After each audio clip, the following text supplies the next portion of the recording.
said we're going to start on 4B1. 4B1, Amar Rabbi Yochanan. And we're going to go slow because there's no point in going quick because we won't understand one word we're learning. So here we go. So you have it, Jeff, you got it? Amar Rabbi Yochanan? It's in I do. Right 4B1. Yeah, so now, and I'm telling you now, if something doesn't make sense, just stop me. There's no bad questions here because this is so like this. It's thing. So here we go. Okay. I'm a Rabbi Yochanan. Eitzim shenoshru min hadekel b'Shabbos. If branches should fall off a palm tree on the Shabbos, so anybody living in Boca Raton knows this is exactly what happens in August. The date the palm trees, the leaves start peeling off, and then a day later you find them in your pool, right? Exactly. So that's exactly what this is. If branches fell off the palm tree on Shabbos, it's and the next day happens to be Yom Tov, so it goes Shabbos into the holiday. Also, his sikam Yom Tov. It's also to burn them as firewood on the Yom Tov the next day. Says the Gemara. Beitzah. Now, every time it says Beitzah, we're going to call it Beya, because even though it says the word Beitzah, the way the word is supposed to be pronounced in Aramaic is Beya. And that's the way the minhag, the tradition for the last almost 2,000 years has been to call it Beya. So either way, it means the same thing. And don't answer me by the case of the egg, the ruling of the egg. Before Rabbi Yochanan ruled that an egg laid on Shabbos is allowed to be eaten the next day, even though it's Yom Tov, right? He feels, nonetheless, the tree branches are a different and require a greater stringency, that if they fell on the Shabbos, they will not be good to be used the next day as firewood on Yom Tov. Why? My time. Well, what's the reason that branches should be more chumar, more stringent than the egg? Because an egg can be swallowed raw on the day that it's laid when cooking is forbidden. Shabbos, you're not allowed to cook. Okay? Right. So the egg, regardless, can't be used. Even if they want to say it could be used, it's all great and dandy, but I can't use it because I can't cook it. Says Rabbi Yochanan, well, yes, you can. If you're a chazan, if you're a cantor and you want to clear your throat, look, swallow the egg whole, right? And yet, we do not permit the egg until the next day. People will realize that on Shabbos it's asur precisely because a newly laid egg, an egg, a beya shenoiled b'Shabbos, an egg that's laid on Shabbos is asur. But branches that fall on the Shabbos, which are useless on that day because you can't cook on Shabbos. So what are you going to use the branches for? If we allow them to be used on the next day on Yom Tov, people will come to say, the truth is that on that day, if the branches should happen to fall, not on Shabbos, but should happen to fall directly on Sunday, which is Yom Tov, that in fact the day that it fell is the day that you're allowed to use it for firewood. And yesterday when it fell on Shabbos, the only reason why you couldn't use it on Shabbos, Mishum Shabbosu, because it's Shabbos and it wasn't prepared, it's not useful for burning as fuel. So therefore, Rabbi Yochanan says, if it falls on Yom Tov, you cannot use the branches that fell the previous day. On Shabbos, to underscore that the branches are in fact muksa the day that they fall, as opposed to an egg which really could be swallowed whole on Shabbos on the day that it's laid. Nonetheless, we don't allow you to use it that day. Everybody will understand that it's because of Be'er Shenoilid, because of an egg that's laid the day that it's laid. If it should be Shabbos and Yontif, it's not allowed to be used. Amar Ramasna, says Ramatzna, Eitzim Shenoshu Min Hadeka L'Soich Hatanu B'Yontif. If you set up your oven in the backyard in Boca Raton, and the branches from the palm tree fell directly into the oven on Yontif, you have an open oven in the backyard, an open grill, and the tree and the branches fall directly into your grill. You're allowed to add other woods that had been prepared for kindling and add it onto them, and then you can burn that branches that fell directly into the oven on Yom Tov, together with the branches that were prepared to be used on Yom Tov for kindling. So yes. Yeah. Would you use that same argument if you were building a sukkah? Meaning? And the branch, and you're building a sukkah, and the palm leaf falls on a Saturday, and the next day is the holiday.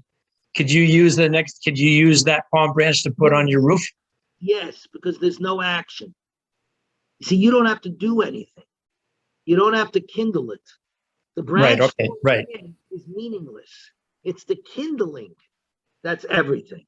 Here, boom.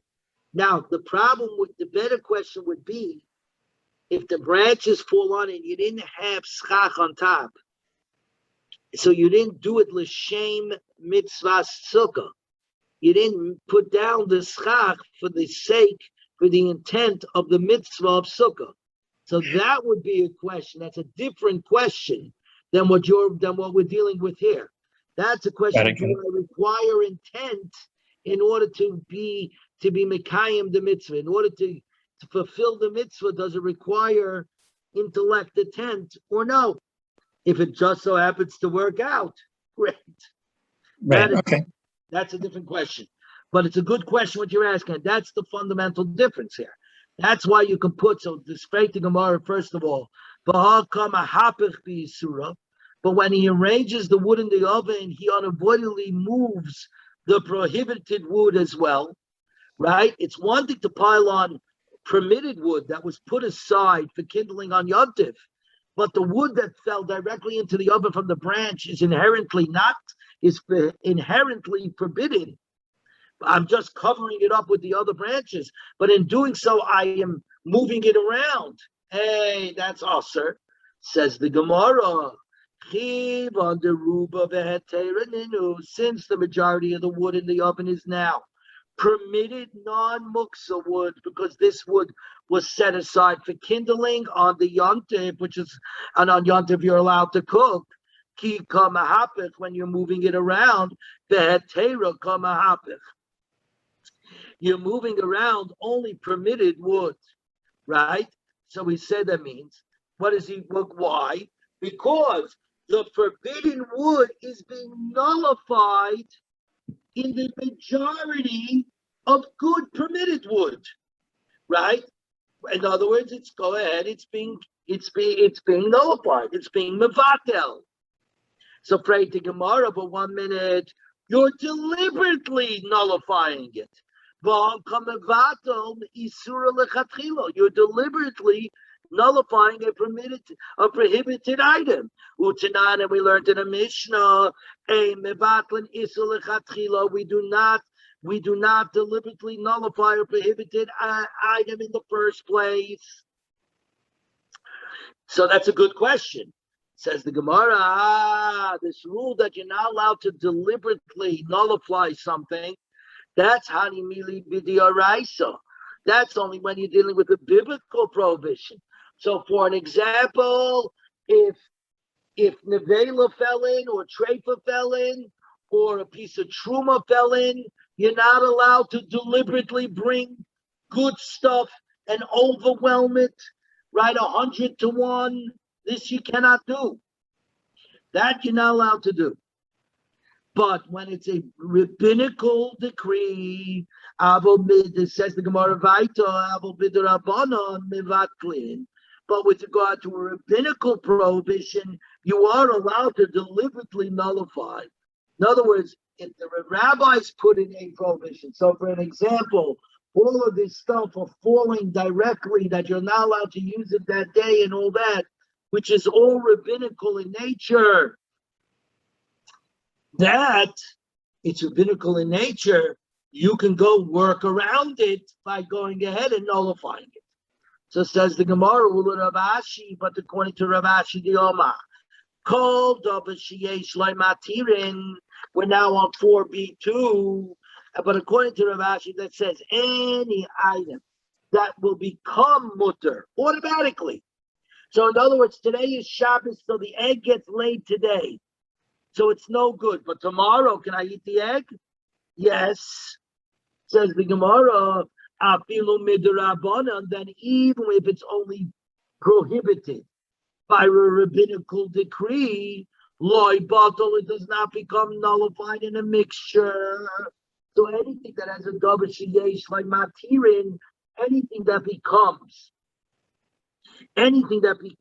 will become automatically good to go, you cannot nullify it, even if it's a rabbinical prohibition currently.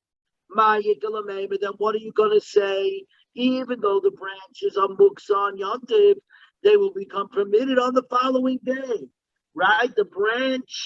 This branch that fell off the tree directly into the oven is muksa today on yontiv because it wasn't prepared.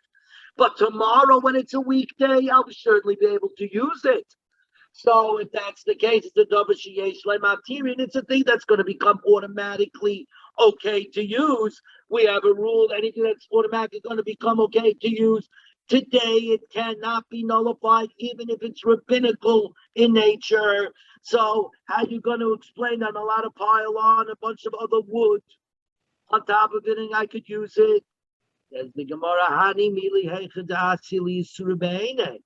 This rule that says something that's yesh le'matirin that's going to become automatically good cannot be nullified today is only when the prohibited item remains extant, remains here. Hacha mikla koli yisurim. Here, the prohibited item is going to get consumed in the fire, in the kindling. And if you remember, we learned not that long ago, something that's standing to be burnt is already considered burnt. The example was, if you remember in Sukkah, a lulav from the Ir Hanidachas, a lulav that came from a city, a subversive city, a city that the inhabitants had all served idolatry, and the city has to be destroyed. And some reason this lulav was not destroyed. We said the lulav is no good. Why? Because it's like it's not here. Because something that's standing to be burnt is like it's already burnt. If elastically it must be burnt, right? It's as if it's already burnt. Since the wood, the permitted wood, is only there in order to be able to cook food on Yom Tiv, right? That's the only reason why I'm allowed to use that permitted wood that I set aside for Yom Tiv. Why did I set aside a whole bunch of branches for Yom Tiv? So that I could cook, I could put it, that's my fuel, right? So the only reason why, so therefore the non-permitted one, the one that fell in from the tree directly in, is standing to be burnt. Something that's standing to be burnt is as if it's burnt already. If it's like it's already burnt already, it could be nullified because it's not extant. Does this make any sense? Yes. Yeah. Okay. No, I understand. Good. I'm amazed. It took me a lot longer to figure this out. Well, you explained it very well. Oh, good. Okay, because I ran late. I have a meeting with the VOD. Where are we holding right now? We're now holding 4B2. Right, Yes, I'm ahead of you. I'm ahead of 4B2. you. And again, I just want to just say this when I started off today.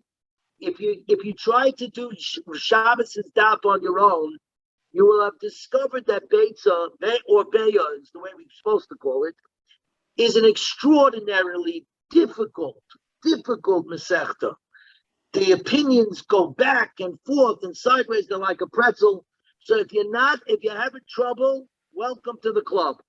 So just remember, Beya is one of those Masechtas that in 40 days we're past. Let's just truck our way through it, and what we get out of it, we get out of it. Otherwise, we do it. So don't get frustrated. So now we're up to 4b2, the right-hand column, Itmar. So just to make sure, so the essence of what you just said basically is if the prohibited wood is there and it was supposed to be burned, then in essence it has been burnt. Correct. So that it's okay. Or it could be nullified with the good wood that you would set aside before the yontif to be used as kindling. Right. But where you have a case where the thing would not be burnt up, it would be extant. So for an example, the egg, right? Even if you want to say the egg that is laid today is only rabbinical, it's prohibition, and you want to bring 1,000 other eggs and put it in there so it should be nullified against the majority, you can't do that.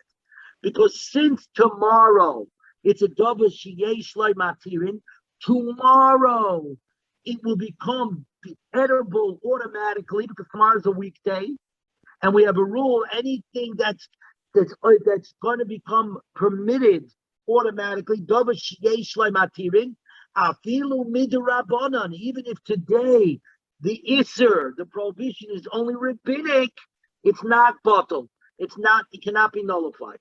But that only wood, but the wood that fell directly into the oven, because it's only there to be burnt up, it's as if it's already burnt up. It's not extant, and therefore, if you bring other wood, it could be nullified. That's it. Now, we've been going through cases. Right now, we talked about an egg. Jeff, Jerry, you there? Just want to make sure you're there, Jerry, because I don't see you. Right, Jerry? I'm here. Very good. Okay, so now back to our Masechta. We had the first case. The egg laid on Yontif and the next day is Shabbos, or the egg laid on Shabbos and the next day is Yontif. That's case number one. Now we got a new case, and now it comes to our world. We're not talking about Rosh Hashanah here. We're talking about Sukkot, where in Eretz Yisrael there is one day of Sukkot, and by us in Golis, in the diaspora, there are 2 days of Yontif. That's the Gemara. Itmar, it's a fascinating Gemara. Shnei Yomim Tovim Shel Golius, to regarding the 2 Yomim Tovim of the diaspora. Rav Omar, if an egg is laid on the first day of Yontif, it's allowed to be eaten on the second day of Yontif, on the Yontif Sheni Shel Golius, on the second day of Yontif in the diaspora. Rav Ashi Omar, Rav Ashi says, nope. An egg laid on the first day is prohibited even on the second day. Lema Kesava Rav Ashi. Should we say the reason why Rav Ashi says that you cannot eat the egg on the second day of Yontif?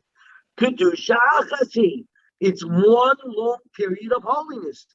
The fact that we have 2 days of Yontif in the diaspora, we have to look at it as if it's really one long 48-hour, one holiness of one day of holiness equaling 48 hours.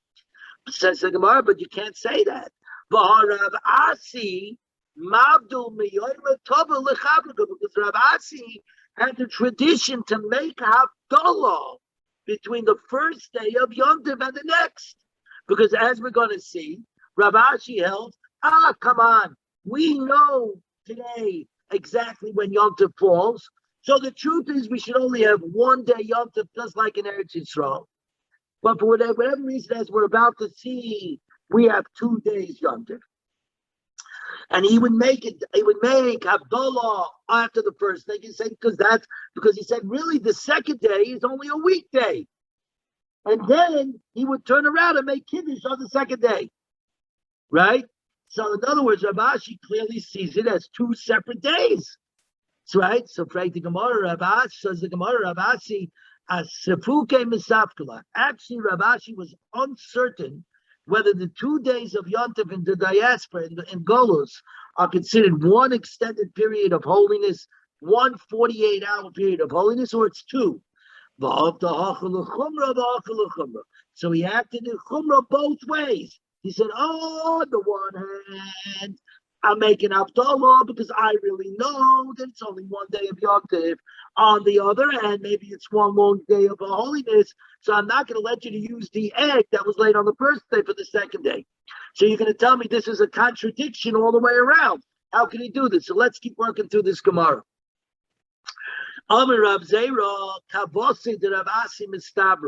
It makes more sense. The halach is like Rav Asi rules stringently regarding the egg, that if it's laid on the first day, you can't use it on the second day. Because today we know when Reish Chodesh is established. So therefore, there's no need for a Yontif Sheni Shagolius. There's no need for the second day of Yontif in the diaspora. And we still observe 2 days of Yontif. So therefore, when Reb Zera maintained that the 2-day Yontif was permanently, Reb Zera says the 2-day Yontif was permanently instituted by the Rabbanon as one single extended period of holiness, and therefore it's not observed merely because of a suffix, because of an uncertainty. We're not uncertain. We know exactly when Rosh Chodesh falls, and therefore we know exactly there's only 1 day of Yontif.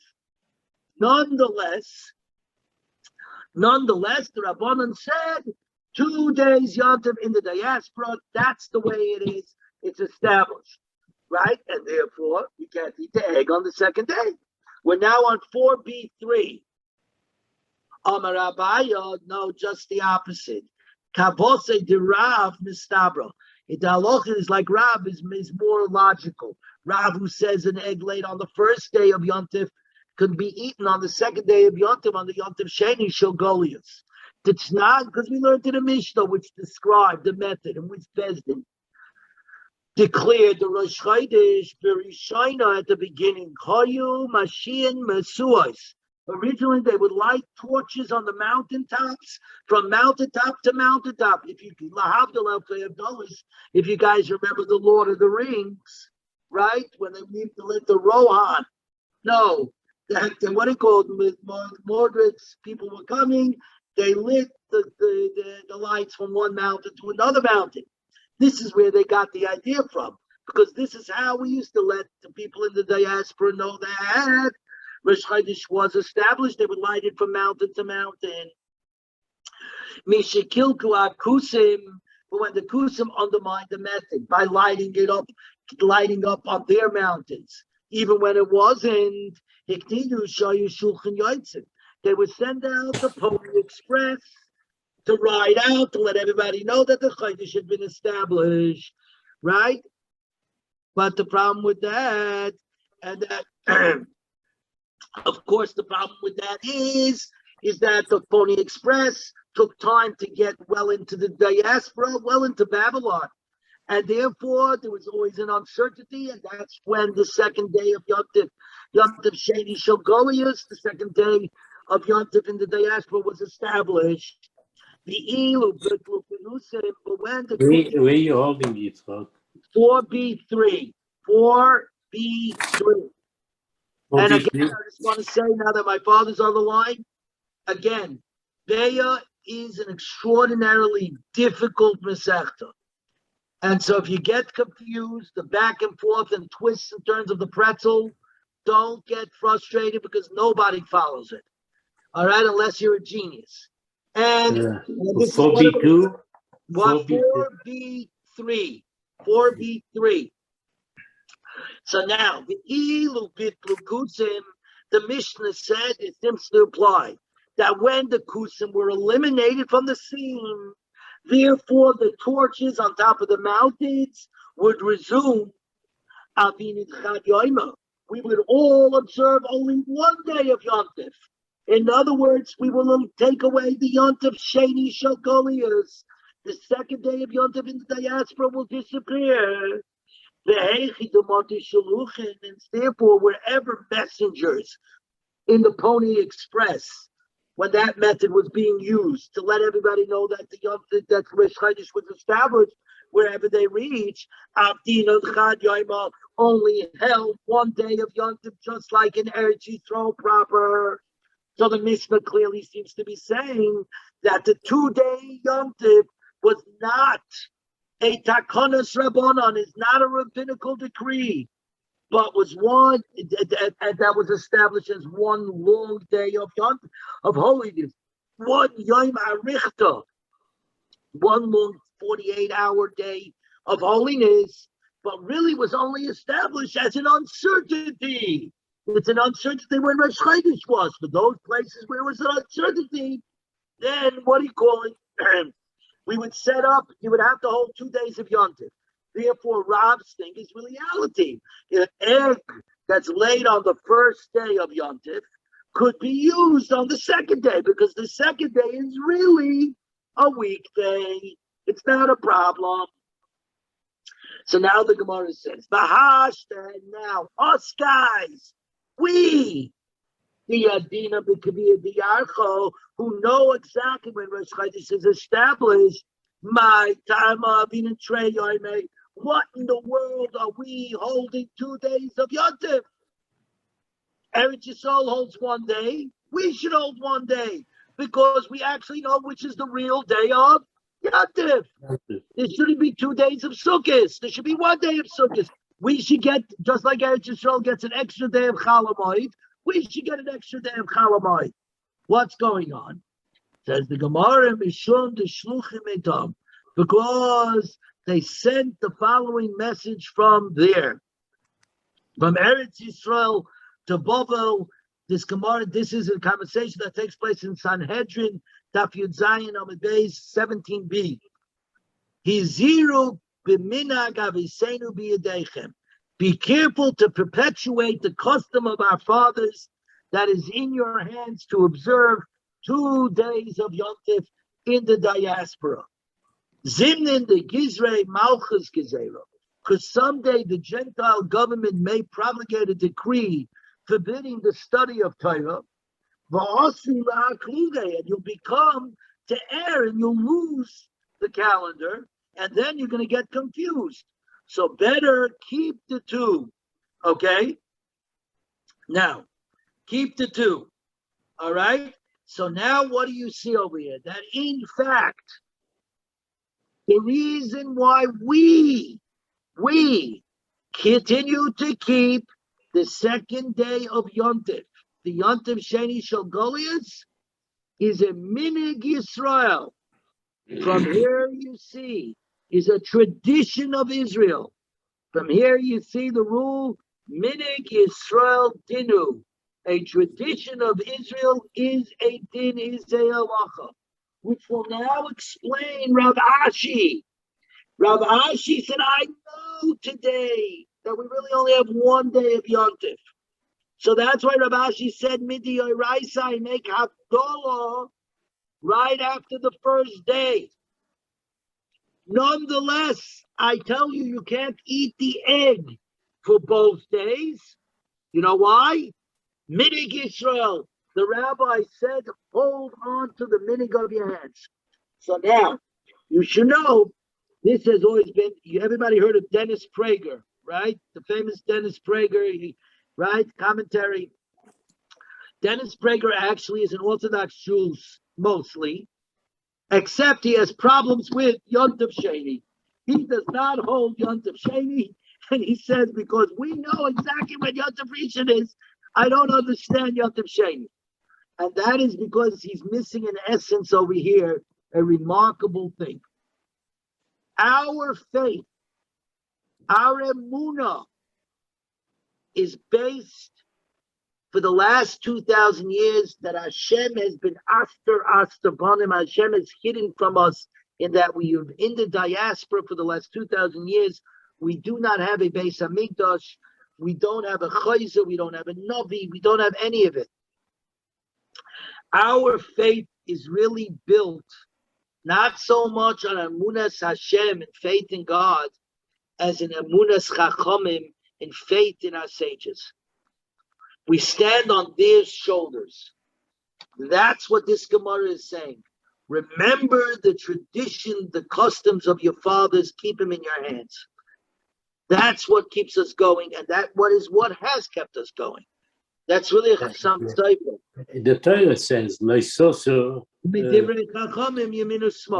to your chachamim. Do not turn right or left. And so that is what this is. And that is something to contemplate. And it's a much larger conversation, which we'll get into as we go through Shas. Itmar. Now we get to the third case. That was Yontif. So we had Beis and be Yontif, meaning we Yontif, and the next day was Shabbos. Now we had the case of the Yontif Sheni Shogolius. Now we're getting to this week, Rosh Hashanah. Rosh Hashanah is how many days, everybody? 2. It's 2 days, not just here in Golus, in the diaspora. It's also 2 days in Eretz Yisrael. In other words, everybody agrees it's one long Yom Arichta, one long day of holiness, 48-hour, 1 day of holiness. Sai here and Sai in Eretz Yisrael. So now that's a completely different question. An egg that's laid on the first day of Rosh Hashanah, now you want to talk about the second day of Rosh Hashanah, everybody agrees it's one long day, because wherever you are, whether in the diaspora or in Eretz Yisrael, you get 2 days. So, Itma Shnei Yomim Tovim Shel Rosh Hashanah, regarding the 2 days of Rosh Hashanah, Rav and Shmuel Domet Harayu, both Rav and Shmuel say, Noiled B'zeh, Surah B'zeh. An egg laid on the first day of Rosh Hashanah is prohibited on the second day of Rosh Hashanah, because it's one long Yom Arichta. It's 1 day of holiness. One Kedusha. One Kedusha. The Tanya, because we learned very shine at the beginning, once again, in accepting the witnesses that they saw a new moon. Very shine at the beginning. Originally, they accepted testimony regarding the new moon all day, from the time that they brought the Talmud from the time they brought the Talmud in the morning, all the way to the Talmud at night, all the way to the night. But one time the witnesses were delayed in coming on day 29 of the previous month. We're on today's daf hey.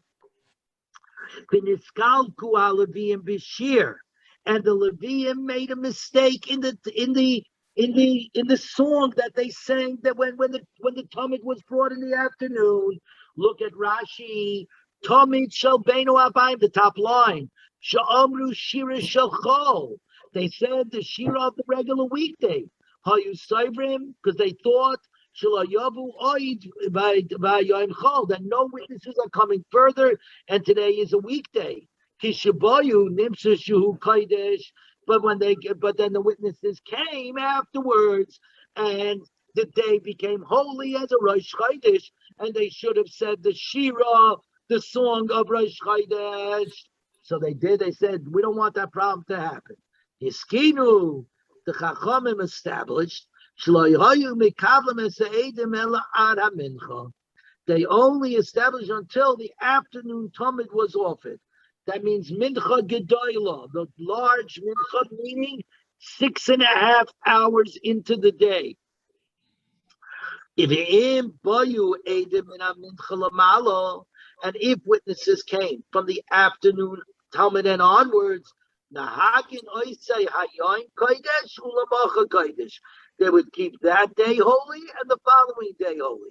So the Mishnah teaches that Rosh Hashanah would sometimes be observed for 2 days, even when by Beis Din, and not because of a doubt of when the true Yom Tov day was. So therefore, rather, the continuous 2-day Rosh Hashanah was rabbinically decreed to everywhere in Eretz Yisrael and in the diaspora, when the witnesses arrived after the afternoon Talmud of the 30th day.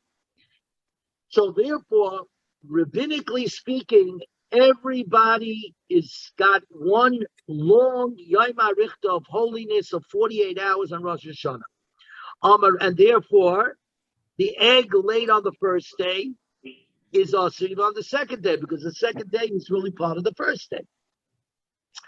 Amar Rav Rabba says, Rabba, Misakna Rabbi Yochanan ben Zakkai be'elach de'beya muteres.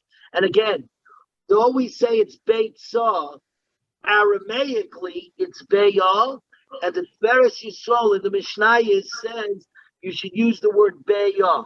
For whatever reason, it is what it is. So that's been the tradition for the last thousands of years, that we call this Masechta Beya as opposed to Beitzah, and so that's what we're going to do. Misakta Rabbi Yochanan ben Zakkai be'elach Beya muteres. Rabbi Yochanan ben Zakkai, from his time on, said that the egg laid on the first day of Rosh Hashanah is allowed to be eaten on the second day of Rosh Hashanah. It's not because we learned Mishachora Beitzah Mikdash, when the Beitzah Mikdash was destroyed, Hiskin Rabbi Yochanan ben Zakkai, Rabbi Yochanan Zakkai established that now Bezdin could accept the testimony of the moon the entire day, because there was no longer the Shiras Haladiyim. There was no longer the song of the Levite to sing along with the Carbon Tamid, because there was no Carbon Tamid anymore. The Beitzah Mikdash was destroyed. So the reason not to accept the Eidim all day no longer applied. So therefore, since you could accept it a whole day, according to this, Rabbi Yochanan ben Zakkai seems to be saying, in reality, there's only one day of holiness of Rosh Hashanah. Abaye argues on this. Amalei Abaye, Rav Shmuel Da'amri Tabayu Beya Esura. But both Rav and Shmuel said that the egg on the first day of Rosh Hashanah is also on the second day. And Rav and Shmuel were the Talmidim of Rebbe HaKadosh, of Rabbi Yehuda the Prince. And Rabbi Yehuda the Prince lived 100 years after the destruction of the Second Temple, when he wrote down the Mishnah, when he sealed the Mishnah. Rebbe HaKadosh was the last Tana. Rav is considered essentially to be the last Tana and the first Admoira. And Shmuel is considered the first full-fledged Amoira. So you see that they all were after Rabbi Yochanan ben Zakkai, who of course was there at the time of the destruction, when he took 5 Talmidim to Yavna and re-established Torah. Says the Gemara, Amalei, Rav will say, Aminallah Chana, Rabbi Yochanan ben Zakkai. I cite for you Rabbi Yochanan ben Zakkai, V'at Amali Rav Shmuel. You go ahead and bring me Rav and Shmuel. Rav and Shmuel are Amarayim. They were the first Amarayim. They don't have the right to argue on the great Tana, Rabbi Yochanan ben Zakkai. What is going on with you? So then the other side, the Rav and Shmuel Kasha Masnisen. But since Rabbi is correct that we should go like Rabbi Yochanan ben Zakkai, how our Mishnah is actually a problem for Rav and Shmuel. How could they say that an egg laid on the first day is also even on the second day? Because Rosh Hashanah is one long Yom HaRichta, one long day of Kedusha. Says Gemara, Halan v'halu. This ruling of Shmuel and Rav and Shmuel applies to us who live in the diaspora. Why? That ruling of Rabbah that says that on the second day you can, because it's really only one day of Yom Tov, applies to those who live in Eretz Yisrael. Right? So therefore, those the Yidden in Eretz Yisrael go according to the sanctification of the Sanhedrin. So therefore, there's only one day of Yom Tov. Today, the reason why in Eretz Yisrael they have 2 days Rosh Hashanah, because there's no sanctification by a Bezdin of by a Bezdin of the new moon. Since there's no sanctification anymore, they're back under the overarching rules of the Yom HaRichta of Rosh Hashanah. But at the time of this machlokes, you can argue, since when the time of Rebbe at the beginning of the Maraim, there was still a Bezdin in place that was still being Mekadesh the Levana, was establishing the new moon. Therefore, in Eretz Yisrael, they went with the Besdin. In the diaspora, where there was no Besdin, they went with 2 days.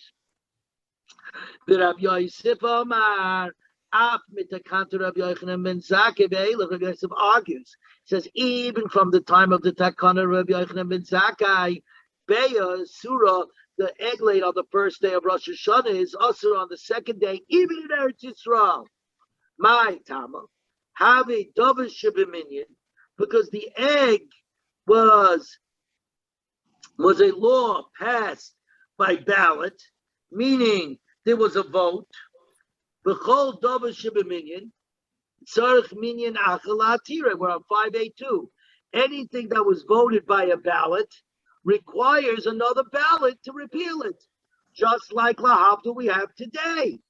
If you have a ballot initiative on the vote, another ballot initiative is needed to override the first ballot initiative.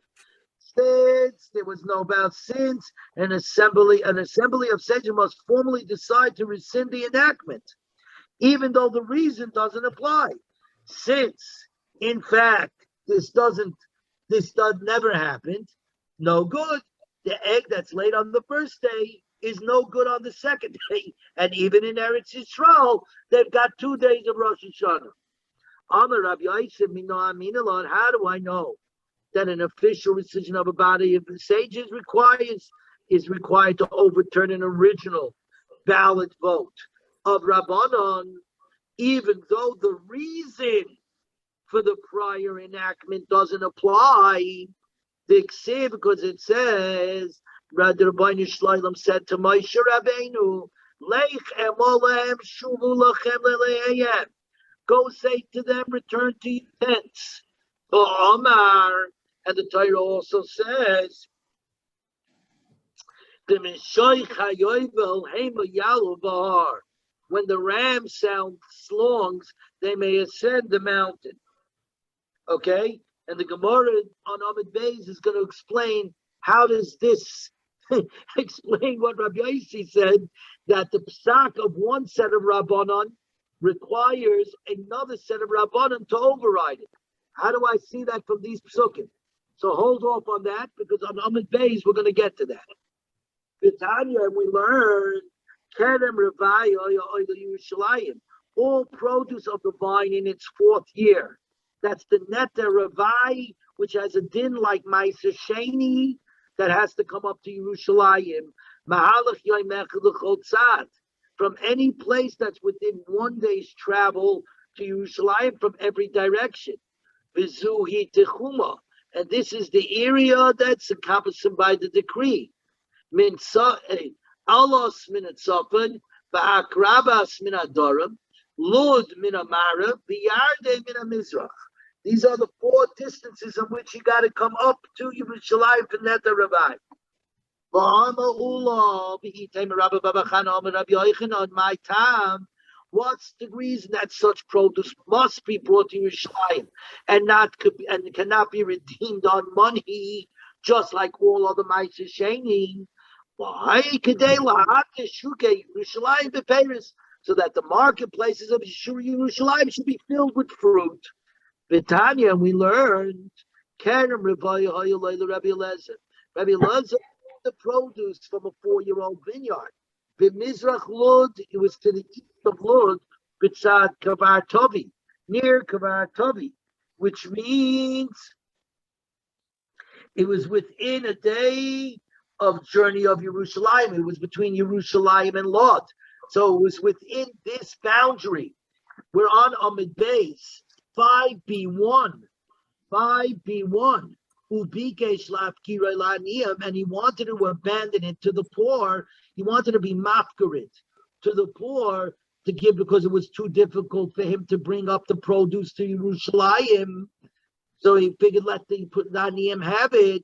Amalai Talmidav, his students told him, Rebbe, kvar nimnu alecha chavrecha v'yitiru. Rebbe, your colleagues have already voted on your case and permitted the Keren Ravai of those who live within a day's travel to Yerushalayim to be redeemed instead. You don't have to go ahead and be mafkarit to abandon it to the poor. You could simply consecrate it onto money, and the money will be used to to bring the money up to Yerushalayim. Man Chavrach, who are your colleagues? Rabbi Yochanan ben Zakkai. Rabbi Yochanan Zakkai in his court. Tama, the reason Rabbi Eliezer was permitted to redeem his Keren Revi onto money and not bring it up to Yerushalayim to adorn the marketplaces with fruit, Dininu, because Rabbi Yochanan ben Zakkai's court voted. They had a ballot and they voted as a body to rescind the original rabbinical prohibition against redemption. Holoi nimnu. But if they had not voted, loi, redemption would not work for Keren Revi, and the original rabbinical prohibition of redeeming Keren Revi would no longer, would not be, even though the prohibition was no longer warranted, because the Beis HaMikdash was no longer in Yerushalayim. So the rules of Keren Revi didn't apply. Nonetheless, if Rabbi Yochanan's court had not, Rabbi Yochanan ben Zakkai's court had not voted on it, you would have had to bring it up. What do you see from here? That when one earlier court votes on something, its ruling stays, even if the underlying reason behind it is no longer valid, unless another court goes ahead and re-votes on the ballot issue and says, because the original reason doesn't apply, the thing. So I'll give it a perfect example. Guys, we do not drive a car today. We don't drive a car today on Shabbos and Yom Tov because the engine is what? A combustible engine. We are now going to electric cars. Let us assume electric is also fire. Okay, the Chazon Ish says it's a problem of binyan, that you're connecting circuits. But let's go according to the majority that it's also electric is also lighting up fire. What happens now if you set your car, it's an electric car, and you put it on a Shabbos clock? If I could put my air conditioner on a Shabbos clock, I could put my car on a Shabbos clock. So if I could put my car on a Shabbos clock, can I drive the car on Shabbos? Can I simply start the car on Shabbos, or have start the car before Shabbos, and therefore what it called and cut the lights? This question is definitely going to come up in the future, it seems to me. But the answer is going to be, since it's been established that we do not drive cars, unless another court can arise that's worthy of the first court and say the underlying reason doesn't exist anymore and you can drive, we're not going to be able to continue to drive. The better answer, by the way, is sheitlach, hair covering. As you know, most of our women cover their hair. As you know, Ramosha said, in fact, that here today is not an erva, here today is not a problem. Why? Because in the Western world, all women go with their hair uncovered, so it's no longer a problem, and you can certainly make a bracha in front of a woman whose hair is uncovered. It's not a problem.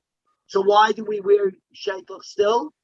The answer is Minig Yisrael, because that is the tradition of Israel, that our women cover their hair. Boom.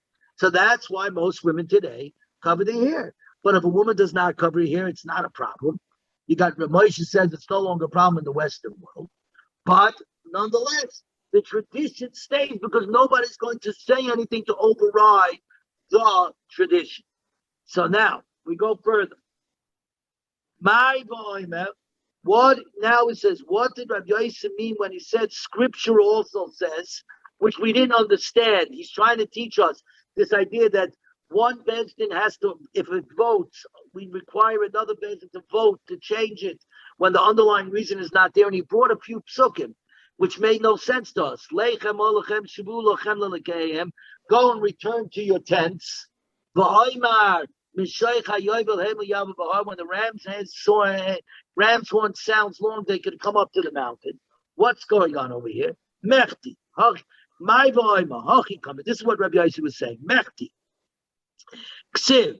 before Har Sinai, Moshe told the Yidden, be prepared for after 3 days. Do not come close to your woman. In other words, don't have relations with your wife. Then why did I need the explicit directive? Go, return to your tents to allow them to resume relations. Shema mina, kol davar shebeminyan. Any law passed by a ballot of an assembly of sages, in this case, Moshe Rabbeinu and his court, Sarach Minyan Achala Tirai, requires another ballot to repeal it. Since he told them, be prepared for after 3 days, do not come close to your women. In other words, separate from your wife. He needed another decree to tell me what? You're allowed to come back to your wife. Now, should you say the actual first verse, return to your tents, does not come to repeal, in truth, the ban on marital relations, but comes to invoke the husband's cohabitation obligation. A man has a chiyuv to what he call it, to cohabit with his wife, because that's part of her ksuba, she's entitled to it.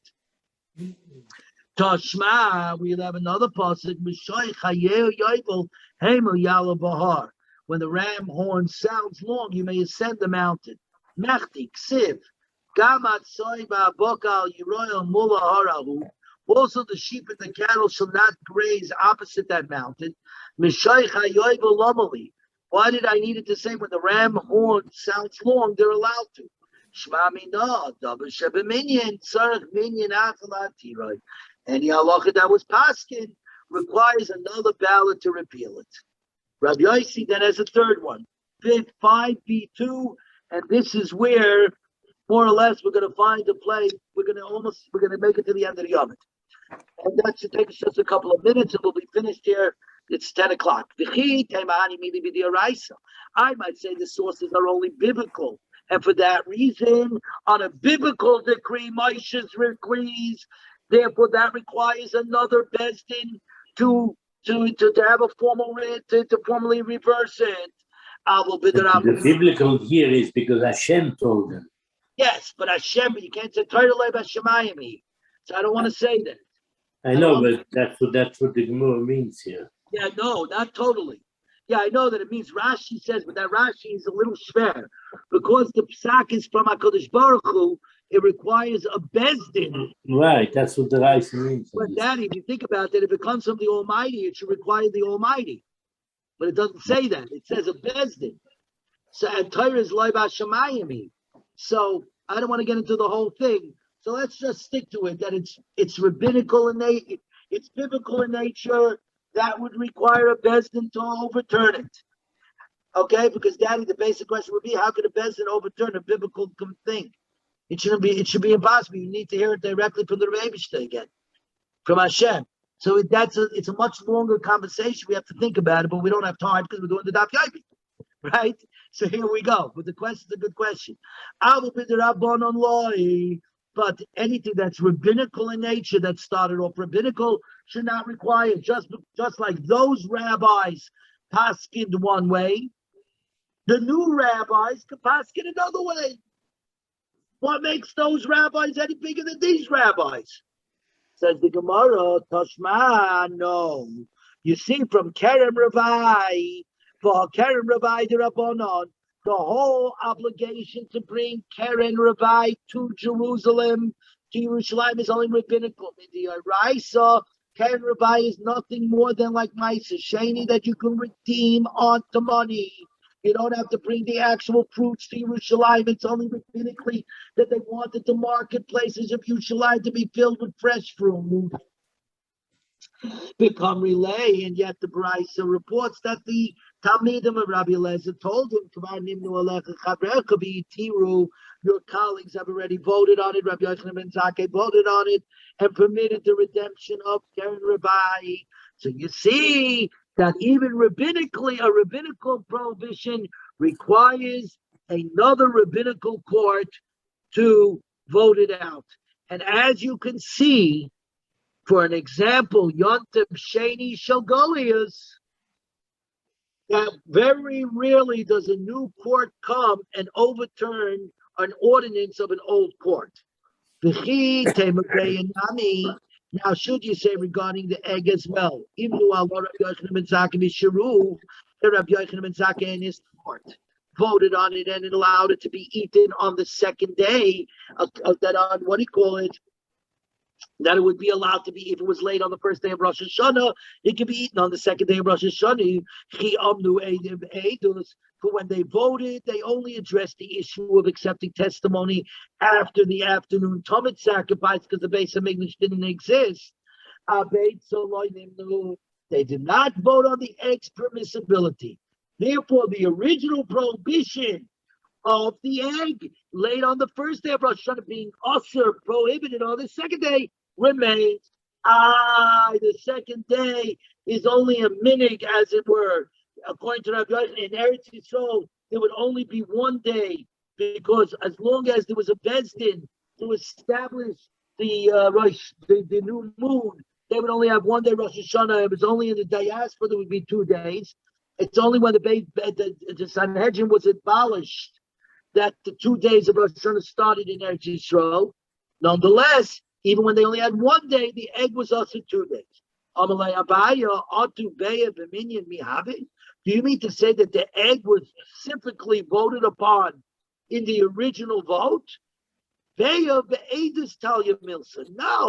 nobody mentioned the egg. The whole problem with the egg was based on the testimony problem. Because I didn't know regarding when is Rosh Hashanah, when Rosh Chodesh starts. So they made 2 days of Rosh Hashanah. It's all tied to Bezdin establishing the new moon, the new months. Esther Edis Isra. If accepting such testimony is prohibited by rabbinical decree after the afternoon Talmud, the egg becomes permitted, therefore. Esther Edis. But once Rabbi Yochanan ben Zakkai said that we do accept testimony all the way till the night, so that really there's only 1 day Rosh Hashanah, Ishrubeya, the egg would become permitted. So Rabba's leniency is disputed on other grounds now. Says the Gemara, if we got just a little place, we just want to get to the end of the Yomi here. Rabbi Adam and Rabbi Salman Tabayim Niti Kulusi Amri. Rabbi Adam and Rabbi Salman, both of Kolochis say, even onwards from Yochanan ben Zakkai, through the egg laid on the first day is also on the second day. My time, quickly the Beitzah Mikdash is going to be built. Today is 2 days before Rosh Hashanah. Nobody stops the Beitzah Mikdash from being built today and tomorrow, and therefore we're gonna once again have the restoration. We're gonna once again have the rabbinical prohibition of accepting any witnesses after the afternoon Talmud sacrifice, so that us Leviim, me, my father, and Chef Karp, when we sing in the Beitzah Mikdash, we're not going to sing the wrong song. We're not going to sing the song of Monday. We're going to sing the song of Yontif, of Rosh Chodesh V'Amru. And when the egg gets laid on the first day of Rosh Hashanah, people are going to say, didn't we eat the egg that was laid on the first day last year? We're going to eat the egg on the second day of Yontif. We might as well eat it today too, even though last year there was no Beitzah Mikdash, but this year there's a Beitzah Mikdash. But last year we ate an egg late on the first day. We ate it on the second day of Rosh Hashanah. Why can't we do it again this year? And they will not realize that last year the 2 days of Rosh Hashanah were 2 separate periods of holiness. And now they're one extended period of holiness. It's one long day. It's a Yom HaRichta. Because we no longer are going to accept Eidos in the afternoon, which meant that maybe today is Rosh Hashanah, or maybe the Eidos won't come and tomorrow is Rosh Hashanah. So we make 2 days of Rosh. We're going to end up making 2 days of Rosh Hashanah, which is the reason why, of course, we have 2 days of Rosh Hashanah now. In fact, so Eidos nami loy nekabel. We should not accept testimony past the time of the afternoon Talmud was offered, even when the Beitzah Mikdash is destroyed. My Tama, Meheira Yavad Beitzah Mikdash, because quickly the Beitzah Mikdash will speedily be rebuilt. V'Yomru, and the witnesses that will come in the after the afternoon Talmud people will say, last year, did we not accept testimony the whole day? So even though this year we're also going to accept the Eidos the whole day, even after the carbon shalbenu abayim. We got no comparison. Oh, some Eidos, the responsibility of accepting Eidos is in the hands of Bezdin. And the sages of Bezdin understand that once the Beis Hamikdash service, the avodah of the Beis Hamikdash is resumed, the prohibition against accepting Eidos in the afternoon after the Tamid Shalbenu Abayim is again in place. Beya, L'chol, Misura. But eggs getting laid happens to everybody. And some people will not ask a Rav, and they're going to make a mistake. They're going to say, last year we ate the egg that was laid on the first day, we ate it on the second. This year, they're going to do the same. One more. We're talking about Rosh Hashanah. We're talking about Rosh Hashanah, of course. Not the regular Yom Tov. No. We're dealing with the Yom HaRichta, the Rosh Hashanah. Rava says, even from the time of Rabbi Yochanan ben Zakkai and onwards, Beya, Surah, an egg laid on the first day of Rosh Hashanah is also on the second day. Doesn't Rabbi Yochanan ben Zakkai not agree that if witnesses come from the afternoon day of the offering and onward, Shenahag in 15b3, and this is where we're stopping, that we keep this day holy and the following day holy. And therefore, that's where we're going to end up. And what we have today, we keep both days holy. Because is there no question that if the Eidim arrive after the afternoon offering, we really know that Rosh Hashanah is when? This day. We're just not accepting the testimony. So of course we're going to keep this day holy, and we're going to keep that day holy. And in fact, since I don't know if witnesses are coming today, since today is day 30 of the month, I don't know if they're coming to tell me today that really reality today is the first day of the next month. Or no, it's the last day of the last month. And tomorrow, and they might show up 1 minute before night time. Therefore, we're automatically going to keep both days holy. Yom HaRichta, it's all one holiness. And since it's one holiness, an egg laid on day 1 cannot be eaten on day 2. One more line. Yeah. Halacha kibasei the Rav Kahana telas bein lekula bein lechurma. And the halacha is like Rav in 3 similar cases. Okay? In all 3 cases, when the kula and the chumra. And if you look at number 20 line on the bottom, just everybody take a look. When Shabbos precedes Yontif, Rav prohibits the egg even on Yontif. Shabbos, an egg that's born on Shabbos, is also even on Yontif. Like Sukkot, a 2-day Yontif that's observed in the diaspora, Yontif Sheni Shogolius, Rav says you're allowed to eat the egg on the second day, because in reality, we know the second day is really weekday. The 2 days of Rosh Hashanah, Rav prohibits the egg even on the second day. Beautiful, we made it to tomorrow's daf.